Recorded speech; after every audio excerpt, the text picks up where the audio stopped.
It's me, Cindy from Mama Grows Plants. You may have seen me before on Instagram. I don't show my face very often, but I'm here today. This is my first ever YouTube video and my first plant journal entry for 2023. I hope these will be short format videos where I'm going to just give you the quick and dirty on some of my favorite plants, and I hope you'll stick around and watch all of them with me. But these are just, these are my opinions and my tips, things that I've learned as a relatively new plant parent. I've had plants now for, on and off throughout my adult life, but I've been pretty focused on them for the last year and a half, since towards the end of the pandemic. And so here we are. I'm here in my office, which is also my indoor greenhouse or my plant room. And today I want to share with you one of my favorite plants.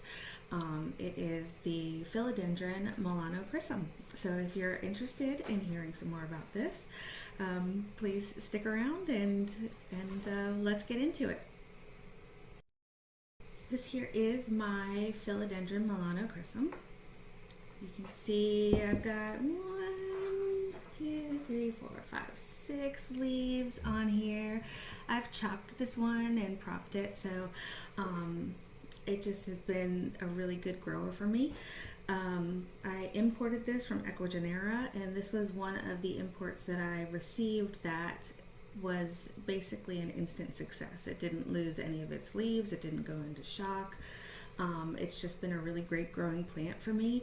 I think it's really, really beautiful. I love watching the leaves come out. Some of these are original to when it was shipped to me, so they have some damage on them. But yeah, this has just been one of my favorite plants, so I'm really excited to talk about it today. So first, let's talk about what it looks like. So if this is a plant that you're interested in, it has these really long, like elongated, and they're really velvety textured leaves with these bright veining in them. When they first come in, they're kind of a brownish burgundy color, and it's very similar to another plant that I like as far as the texture and the coloring, which is this one right here, this is the Philodendron Melanochrysum. And you can kind of see that it's got sort of the same color, the same veining, not really the same veining, but the same kind of texture on the leaves and everything, which I really like that plant as well.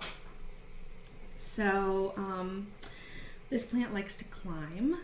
It has a really nice climbing habit. I have mine on a moss pole that I made, but if you put yours on a moss pole, as it gets taller and taller, the leaves will get bigger and bigger as it matures. So right now I've got some propagations that I'm working on for this one, and I'm going to move it into a bigger pot in the spring, a slightly bigger pot. Doesn't need a huge pot, but a slightly bigger pot in the spring, and I'm going to really put it on a really good size moss pole, and I'm going to try to grow it to the ceiling, because I've seen some of these from other people that have gotten so big, and they're just so beautiful. So yeah, it's pretty happy climbing on the moss pole. I think as far as its growth rate goes, I would say this is probably, it probably has like a medium growth rate, maybe even medium slow growth rate. It might be because it's winter time. It does seem to grow more leaves in the summertime. It did grow a lot in the summertime. I keep it in one of my greenhouse cabinets, and it grew all the way up to the top of the cabinet, and so I ended up chopping it because I wanted to keep it in there. But it probably grew a leaf every, 3, 4 weeks in the summer, and it slowed down a whole lot, and now I'm getting a leaf every maybe 6 to 7 to 8 weeks, depending on how much I monitor it. So it does, like I said, I keep it in my greenhouse cabinet. It does like the bright indirect light, and it really likes having some humidity on it. I found that if I don't kind of monitor, like right now the moss pole's pretty dry. The soil doesn't feel dry. Let me see. me check. It is dry. I don't know if you can see that, but it is dry, so I'm gonna water it. But I found that if I neglect it as far as watering goes, it starts giving me a little bit of trouble. It does, one of the problems that I've seen is that it does get stuck leaves. You might not be able to see, but right up here, its latest leaf got stuck, and it broke off. So that's been one of the bigger issues that I've had with this plant, is that sometimes the leaves get stuck. But if I keep it moist and kind of watch when the new leaves come in and try to help them a little bit if they get a little stuck, it just does so much better that way. I have it right now in a pretty chunky mix of soil. I don't know if you can see that. So I planted it with a mix of potting mix and orchid bark, and a little bit of perlite, it looks like, is in there. I potted this almost as soon as I got it because it really had a lot of roots when I got it from Ecuagenera. I didn't have to do a lot to it, so I don't really remember what's all in there, but it looks like a pretty chunky mix. You want it to be chunky and well draining, but also you don't want it to let it get too dry. So you don't want it to sit in the water, but what I would say is that she's pretty thirsty. So you want to make sure that you are monitoring the moisture of it. I do water mine and check it probably once a week, just to make sure. And I always use a moisture meter when I check my plants, and I never water them if it says that they're either moist or wet. I only water them if it says that they're dry. So I do let it dry out between waterings. For propagation, I've propped this before, and I did post a reel on my Instagram page, which maybe I'll be able to, if I can figure out how to edit this video, I might be able to pop it on the screen here so that you can kind of see what I did. But for propagation, this is where I cut the plant before. You can kind of see the little nub there. And I just did that, it was probably a couple months ago, so you can see it grew. All this growth is new from the last couple months. So these leaves here, I think a leaf broke off there too when it was growing in. But anyway, so this has been the original plant. So I cut it off here, and then I cut it at each of the nodes, which you can see. You can kind of see them in here. It's kind of hard because it's so dark in here. But you can see that there's a node there. There's one there. This was a node here, there, up here. So if I chop it again, I'll probably chop it up in this area here, and then get a top cut in there. But I'm not going to chop it anytime too soon, I don't think. Because right now I do have some propagations that are already growing. So I'll share some of them with you. So I propagate this one. This is one that I had chopped off here. You can see the little, this was a mid cut. So basically imagine I cut it here, but it had a leaf on it. So, you know, I do try to propagate it with it when it has a leaf on it instead of using a wet stick. I haven't had success with it with a wet stick, but you might, if it's just a node without a leaf, you might be able to get that to grow if you really monitor it. I had probably 6 propagations going on this plant, and I let probably half of them get too dry. So right now I just stuck it, I put some rooting hormone on the nodes, and I put it in sphagnum moss, and it's just really important not to let this get too dried out. So right now I have it in 2 cups. So this cup has a hole on the bottom so that the water can drain out, and then this cup kind of holds the extra water. So that way it kind of has a way to, that way for me it doesn't get too dry. So this one's grown a new leaf. This one's probably ready. It probably has some good roots in here, and maybe another couple months I'll probably put this in the pot with here, see if I can get a really big, nice, full pot of Melanos going. So here's this one.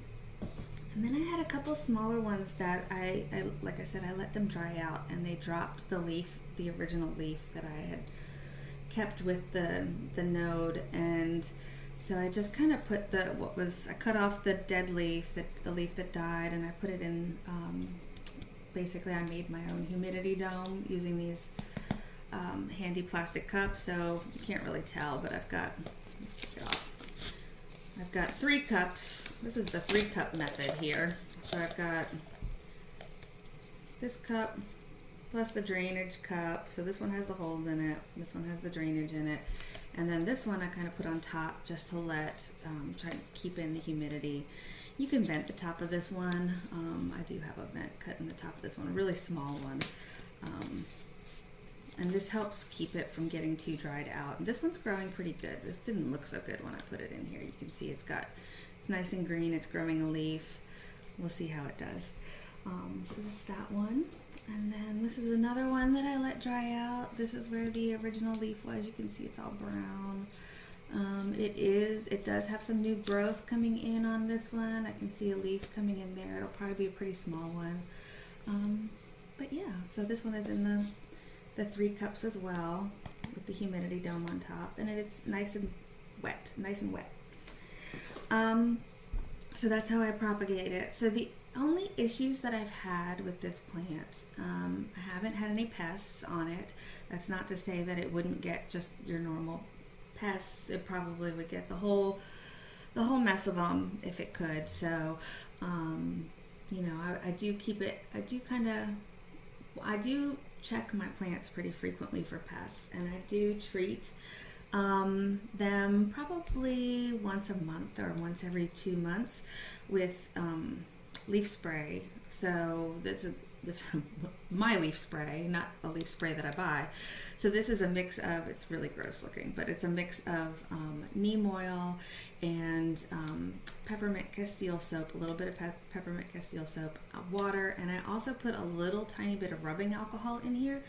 And the rubbing alcohol will kill anything like, it will pretty much kill mealybugs, and it will kill thrips. So I do clean my leaves with this right here. But I haven't had any pests with this one yet, knock on wood, other than maybe fungal gnats. I don't really consider fungal gnats pests because who doesn't have those, and they don't really do a whole lot anyway. So yeah, the biggest issue I've had has been with giving the plant the kind of humidity that it likes, and getting stuck leaves, and it takes so long. I'm very impatient. It doesn't take that long, but for me, you know, the anticipation of seeing one of these beautiful leaves open up and seeing how big it's going to get, because you know, with philodendrons, when they first open up, they still continue to grow as they're like hardening off. So the leaf may pop out, and it might be you know, this size, and then as it's maturing, it grows into this size. And that's something I really enjoy with this plant, is that how the leaves open up and get a little bit bigger, and you just never know. And so the anticipation of what the leaf's gonna look like when it pops out, and then it'll get stuck like this one. So you can spray them with water. You can spray, like if you see a leaf coming out, you can kind of spray it with water, wrap it in a paper towel. I wouldn't keep it in the paper towel, but just wrap it in a paper towel for a couple hours, and that'll help kind of loosen it up. If you feel safe enough, you can loosen it with a Q-tip. I don't recommend doing that unless you've done it on other plants before, and you know kind of what you're working with, because the next leaf is usually somewhere in there, and you don't want to mess up the next leaf that's going to pop out either. So yeah, that's been my biggest issue, is that just keeping an eye on the moisture and the humidity levels, and then watching for stuck leaves on this one. Overall, this, like I said at the beginning, this is one of my favorite plants to watch grow. I love seeing it in the back of my greenhouse cabinet. I love watching the new leaves come out. I love the texture and the colors of the leaves that are on here.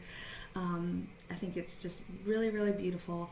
I've had good luck with propagating it, and I've even shared some of the propagations that I've made, which is one of my favorite things to do. So yeah, I just think it's really pretty. The foliage is really pretty, and to me, it's been fairly easy to grow. So it's hard to get your hands on these without getting them imported. So I haven't ever seen them at the store.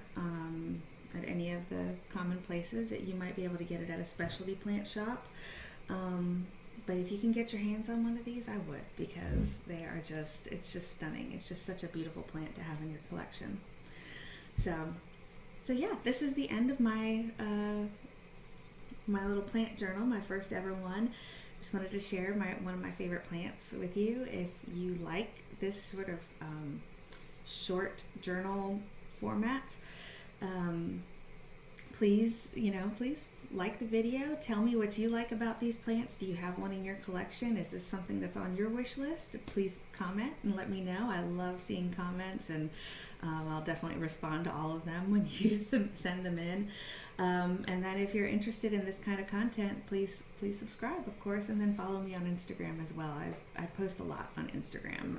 That's where my heart is. So definitely check me out on the Instagram too. So thanks for watching this whole video, and we'll see you next time. Bye.